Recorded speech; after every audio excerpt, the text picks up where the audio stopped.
Bonsoir, on attendait Forget et c'est Lecomte qui fait trembler les Américains. Forget battu en 4-7 par André Agassi cet après-midi. Lecomte impressionnant face à Pete Sampras en ce moment même sur le court à Lyon. On le rejoint tout de suite, Dominique Champeau.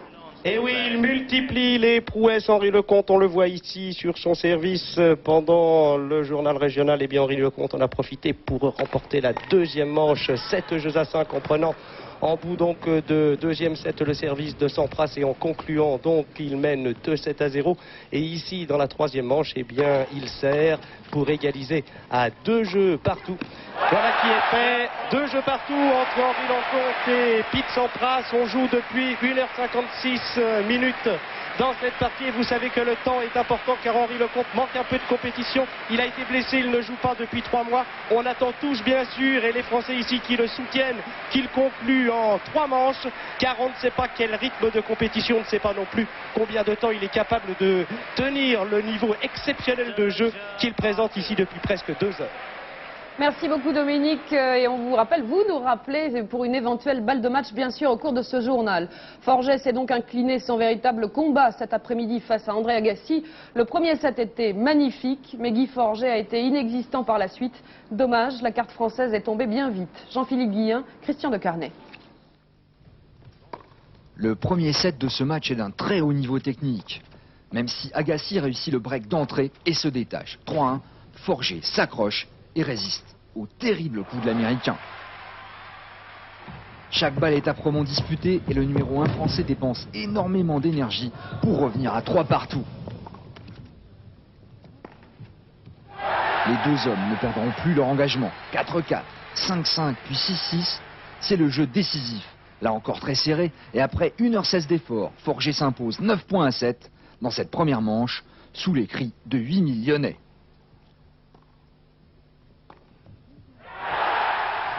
Une manche que Guy Forget va payer très cher par la suite. Agassi, pas du tout impressionné par l'hargne de Forget, continue à jouer de la même façon et promène le Français sur toute la longueur du court. Le filet est avec lui, les points se succèdent à une cadence folle. Agassi s'impose 6-2 dans la deuxième manche, 6-1 dans la troisième. Et sous les yeux attristés d'Isabelle Forget, l'Américain va donner le premier point à l'équipe US. 6-2 dans la dernière manche, après avoir pris 2 fois le service d'un Forget épuisé. J'ai eu là un problème tactique à résoudre que j'ai pas réussi à... J'ai pas eu les armes pour vraiment le gêner à un moment donné et j'explique plus ma défaite comme ça vraiment que sur une fin de saison parce que là j'étais vraiment transcendé par l'événement. Là je serais prêt à repartir faire un match maintenant, mais juste contre ce type de joueur, en plus qui a vraiment très bien joué aujourd'hui, c'est pas facile. Le dossier des indemnisations des transfusés contaminés par le sida est sûrement bien loin d'être réglé. Nous vous le disions hier, un jugement du tribunal de grande instance de Toulouse a accordé des indemnités très fortes de 2 millions de francs à 3 hémophiles. Aujourd'hui, les associations s'appuient sur ce jugement pour contester le projet de loi du gouvernement. Isabelle Thomas, Christophe Hérault. Parce qu'ils commercialisent un produit fabriqué à partir de sang donné, les centres de transfusion sont tenus de garantir l'innocuité. Ainsi en a décidé le tribunal de grande instance de Toulouse. Alain, Pierre et Nicolas, 3 hémophiles contaminés par transfusion, recevront donc 2 millions de francs chacun à titre d'indemnisation ou de provision, sommes qui leur seront versées par le Centre national et régional de transfusion sanguine. Pour la première fois, il y a des responsables, on n'est plus dans ce flou artistique dans lequel chacun essayait d'expliquer qu'à telle date, à telle autre, on ne pouvait pas déterminer la date de contamination. Là, il n'y a plus de date, vous avez fourni un produit qui n'était pas sain, vous devez réparation. S'il est trop tôt pour savoir si l'exemple sera suivi, du moins celui de Toulouse fait-il déjà écho auprès des hémophiles. Nous comptons nous servir de niveau des indemnités qui ont été accordées et qui, pour certaines d'ailleurs, sont seulement des provisions. Donc il montre bien là le niveau où il va falloir partir dans les négociations, enfin dans l'application de la loi. Comment concilier urgence et législation? Le court délai, 5 mois, de la procédure de Toulouse est hélas exceptionnel. Les hémophiles n'ont ni le temps ni les moyens d'accéder à des indemnisations à la force des procès. Reste à savoir si la loi naîtra d'elle-même ou si elle en émergera. Troisième journée du procès de la Sormae au tribunal correctionnel de Paris aujourd'hui, et c'est l'homme par qui le scandale est arrivé qui témoignait, Joseph Delcroix, qui avait consigné sur ses fameux cahiers le mode de financement du PS. Reportage Albert Ripamonti et Patrick Milleriou. Jovial et sympathique, Joseph Delcroix écrit beaucoup. Il note tout, c'est une manie. Vous savez, Madame la Présidente, je tiens des journaux depuis 1944. Joseph Delcroix, le parfait bureaucrate, le greffier méticuleux.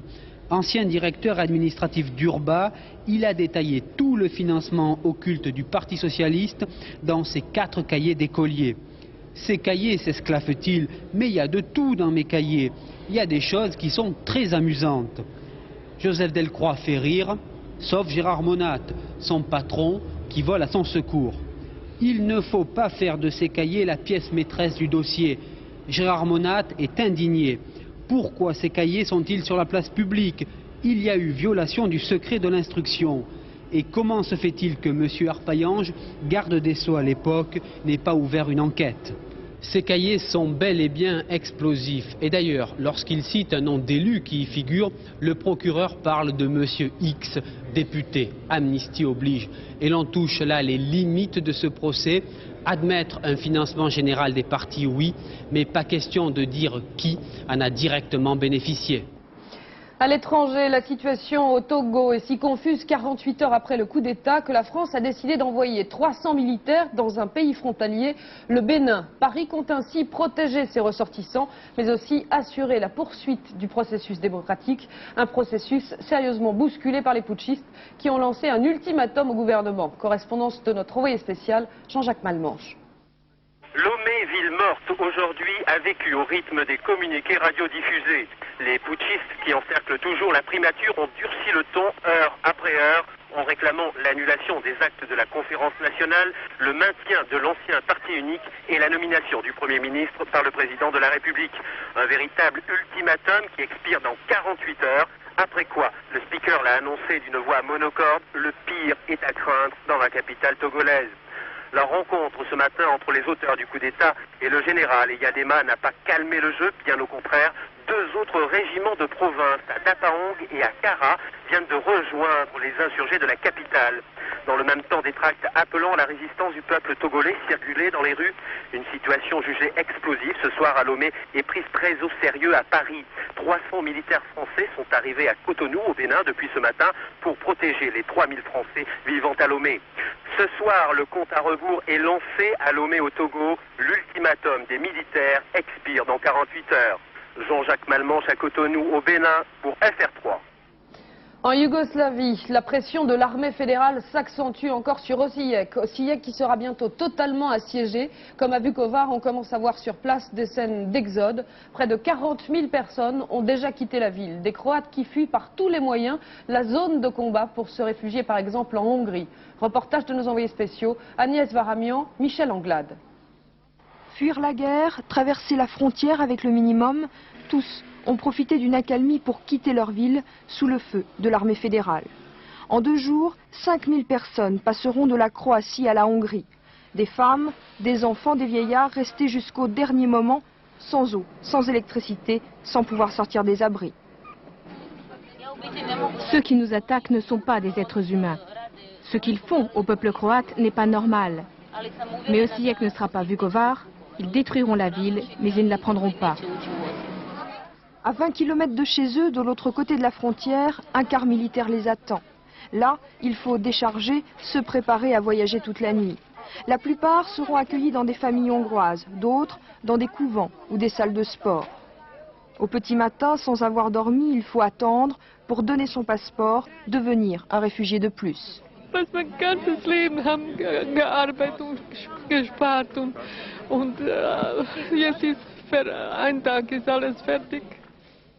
Hébergés gratuitement, les réfugiés reçoivent une aide de 60 francs par personne et par mois. Tous les 15 jours, chacun peut retirer un colis de nourriture. Une fois installés, leur premier souci, Obtenir des nouvelles d'un mari, d'un fils resté au combat. L'attente, l'ennui, les réfugiés vivent dans l'espoir d'un retour rapide à Osijek, une espérance qui diminue de jour en jour. Der erste Krieg hat angefangen, war ich 5 Jahre alt.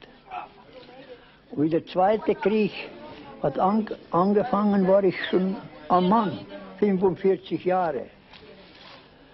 Und jetzt ist der dritte Krieg, jetzt bin ich im 83. Und was fühlen Sie? Ich weiß selbst nicht, was ich fühle. La fatalité alors que ces Croates ont tout perdu, que l'armée avance sans cesse et que l'exil ne fait que commencer. La protection sociale, les solidarités et la santé, voici les thèmes qui sont au centre des États généraux de l'opposition qui débutaient cet après-midi à Vitré. Premier ténor à s'exprimer, Jacques Chirac. Valéry Giscard d'Estaing, lui, n'arrivera que demain. Les deux leaders ne se verront pas. Est-ce vraiment un hasard? Reportage sur place de Michel Lemerle et Christos Camillieris. Une hausse des salaires grâce à la fiscalisation des cotisations sociales. La proposition d'Édouard Balladur apparaît de plus en plus comme l'un des jokers de l'opposition.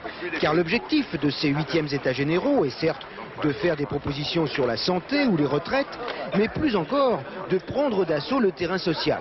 Bref, d'essayer d'apparaître comme les États généreux de l'opposition. Je sais que l'opposition, dans le passé, a pu donner le sentiment de privilégier l'économique.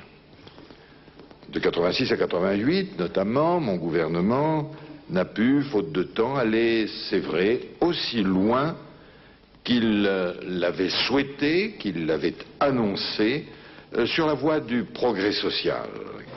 Changer et faire passer les réformes nécessaires de l'État, de l'éducation, de la sécurité sociale, exige un pacte social d'accompagnement pour montrer aux Français que ces réformes, qui peuvent être parfois difficiles, auront comme aboutissement des progrès sociaux.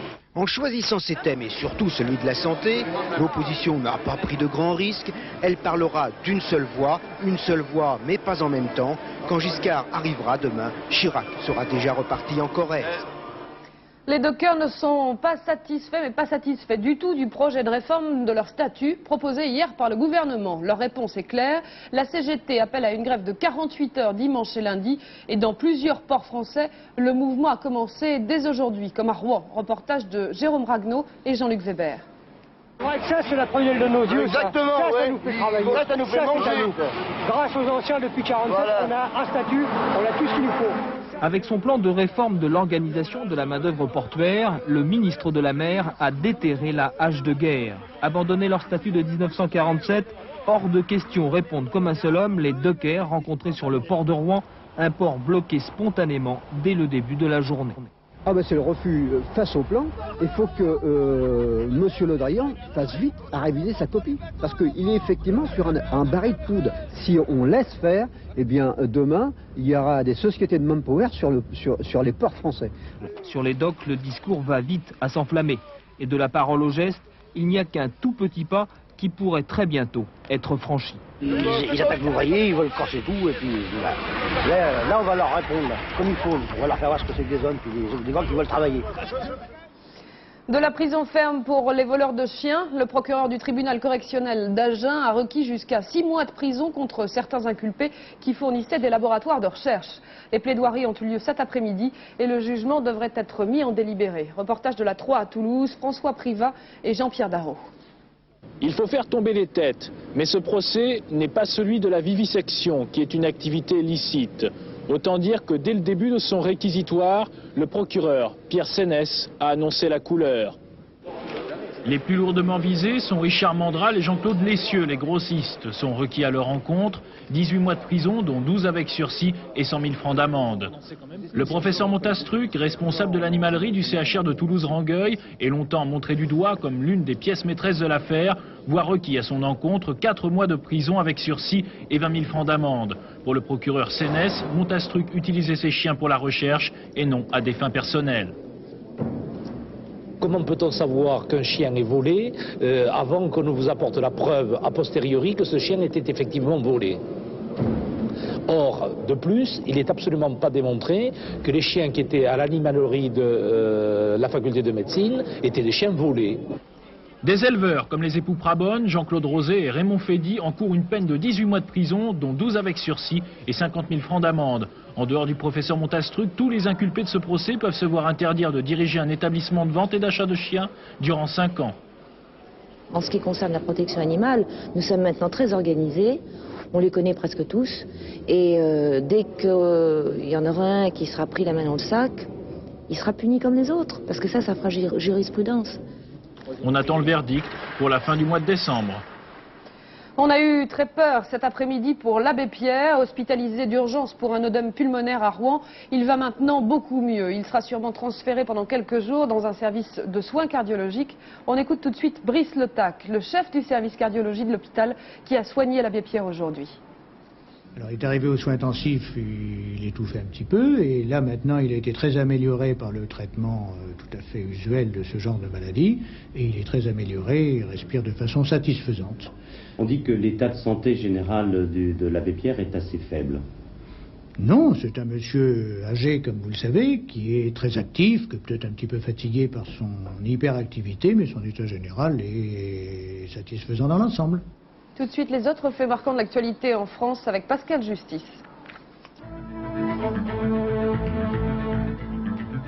Terrible accident de la route à 20 km d'Alençon sur la nationale 12 où 3 camions se sont violemment percutés, provoquant plusieurs explosions et un incendie. Bilan, 1 mort et 1 blessé. À l'origine de l'accident, le brouillard et une chaussée glissante.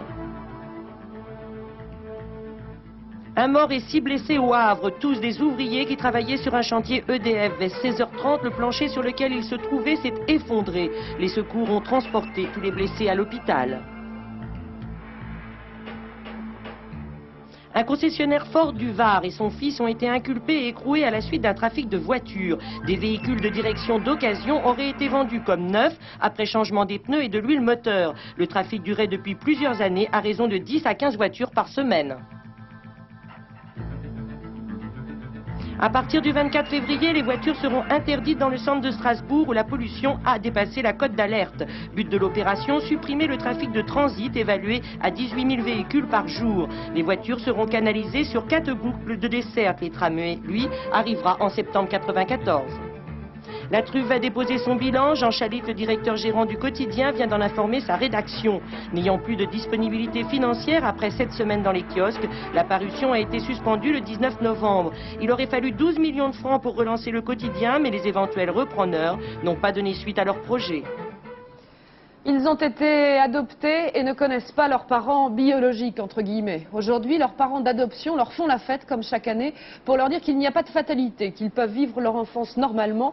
Pourtant, ces enfants abandonnés cherchent toujours à savoir qui les a mis au monde. Un moment parfois difficile à vivre, mais inévitable. Reportage d'Anne Rongère et Robin Teboul. Alexandra et Déborah ont été adoptées toutes petites, à l'âge de 3 mois. Leur mère adoptive ne leur a jamais caché la vérité. Tout au long de leur enfance, elle leur a expliqué avec des mots très simples que la dame qui leur a donné le jour n'avait pas pu s'occuper d'elles et les avait confiées à une autre famille.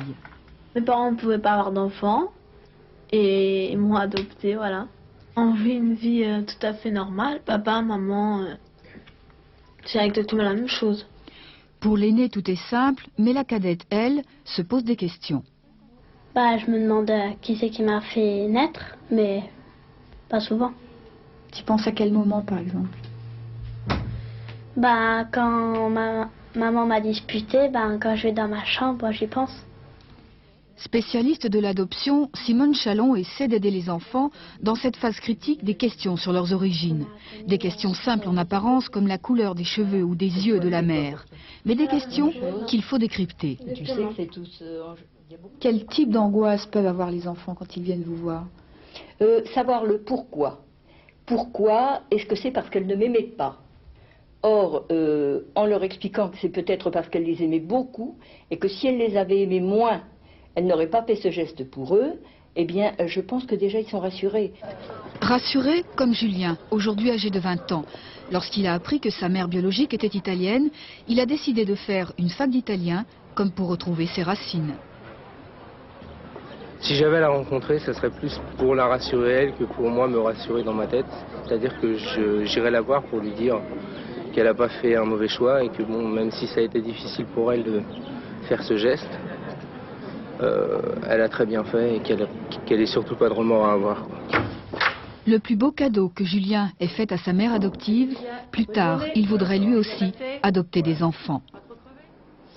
Tennis, Coupe Davis, vous le savez, Guy Forget a été éliminé cet après-midi par André Agassi, mais Henri Lecomte bouscule en ce moment même Pete Sampras à Lyon, où l'on rejoint tout de suite Dominique Champeau. Ici Lyon, où le niveau de jeu n'a pas baissé. Nous jouons depuis 2h15. Les deux joueurs sont à égalité 4 partout. Et c'est Pete Sampras sur son service qui mène 30-0. Solide sur ses engagements, efficace à la volée comme on vient de le voir ici. Eh bien, Henri Lecomte ne faiblit pas. Il sait toujours jouer à ce niveau qu'il impose depuis plus de 2 heures maintenant. Et un niveau qui est tout proche de celui des meilleurs mondiaux. Le public d'ailleurs ne s'y trompe pas. On a même vu les costumes 3 pièces d'éloge emportés dans une Ola qui est sans doute la première de l'histoire du tennis, du moins en France. Et ici, à 4 jeux partout, c'est Pete Sampras qui est au service. 30-15 dans un 3e set. 30 partout maintenant. Henri Lecomte a remporté les 2 premières manches avec une qualité de jeu exceptionnelle. On ne le répétera jamais assez. Il est encouragé ici par tous les membres de l'équipe de France. On aperçoit Jean-Claude Perrin. On a aperçu aussi Thierry Tulane, qui était de la Coupe Davis 1982. Une Coupe Davis où Henri Lecomte était là encore entré par effraction, puisque Tulane avait été titulaire pendant tous les matchs de qualification. Comme ici, eh bien, il est arrivé en lieu et place de Fabrice Santoro pour disputer sa 2e finale de Coupe Davis. Il joue contre l'un des meilleurs joueurs du monde, sinon le meilleur pour beaucoup, Pete Sampras, récent vainqueur du Masters. 30 partout, un point très important.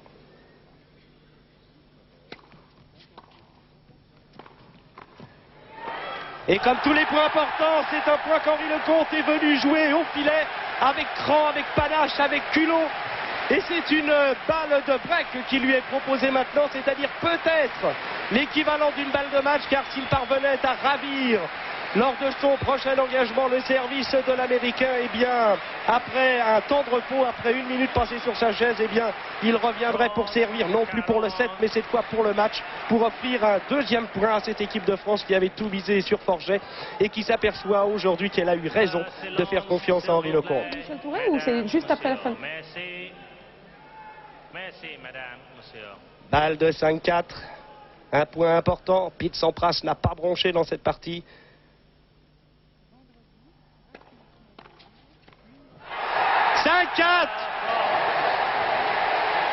Henri Lecomte est peut-être en train de gagner un pari absolument fou. Élise, vous m'interromprez quand vous le jugerez utile, mais nous vivons peut-être un moment décisif de cette Coupe Davis. Encore 30 secondes, Dominique, et de toute façon, le tennis continuera sur la 3 après la fin de ce journal. Je vous laisse encore 30 secondes pour nous parler de ce fabuleux match d'Henri Lecomte. Ah, Dominique, nous retrouverons de toute façon Dominique dans quelques secondes après la fin de ce journal. La météo sera un petit peu décalée, la météo de Michel Touré. Le prochain rendez-vous avec la rédaction, c'est Soir 3 à 23h30, présenté par Marc Hautement. À lundi 19h. Bonsoir. Tout de suite, tennis.